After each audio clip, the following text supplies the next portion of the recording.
and involves substituting numbers for lines. We'll start with 13 times 21. As we can see, the first digit in this equation is 1, which means we draw one straight line diagonally like this. The next digit is 3, so we leave a little space, then draw 3 lines parallel to the first one like this. After the multiplication sign, the first number we have is 2, so we draw 2 lines next to each other from here to here. And the final digit is 1, so we draw 1 line from here to here. That's the first part complete, and it should look something like this. Once we've drawn it out, we need to separate it into 3 separate zones where the lines cross, like this. Then starting from the right-hand zone, we need to count how many times any of the lines cross. In this case 3. We write that here and move on to the next zone. So again, we count how many times the lines cross, 1, 2, 3, 4, 5, 6, 7, and write it at the top. Then move on to the last zone and do exactly the same again. 1, 2. 2, 7, 3. And that gives us our answer. 13 times 21 is 273. Pretty cool, huh? So here's another quick example. 32 times 12. The first digit of the first number is 3, so we draw 3 lines here. The next number is 2, so draw 2 lines here. Then we have the multiplication sign, and the next number is 1, so draw 1 line from here to here. And the final number is 2, so draw 2 lines here. Then we mark out our 3 zones again.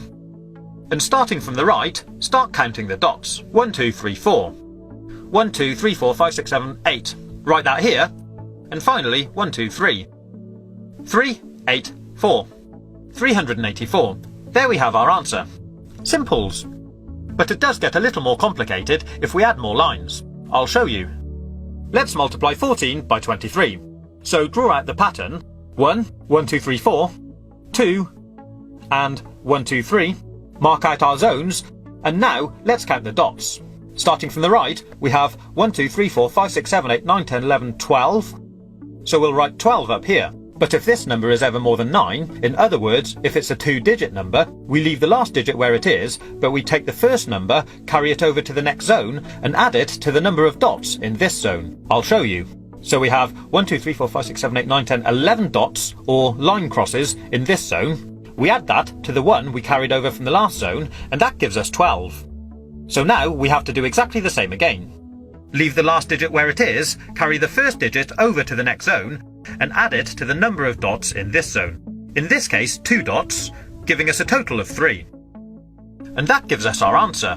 3, 2, 2. 14 multiplied by 23 is 322. We'll now go one step further and look at multiplying even larger numbers.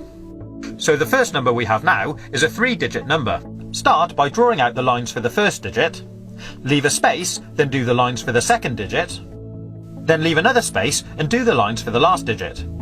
Next we have a multiplication symbol, then we draw out the lines for the next number. Once we've drawn out the pattern, we'll mark out the zones. This time, as you can see, there'll actually be 4 zones. Then starting from the right again, we'll count out the dots. 3, 1 at the bottom, 2, 3, 4, 5, 6, 7. Then 1, 2, 3, 4, 5, 6, 7, 8, 9, 10, 11. So again, we leave the last digit there, carry the first digit over to the next zone, and add it to the dots. 1, 2, 3 plus 1 gives us 4. 4, 1, 7, 3. So our answer, 321 times 13, is 4,173. I hope you've been able to follow this tutorial. If you haven't, my advice would be just use a calculator.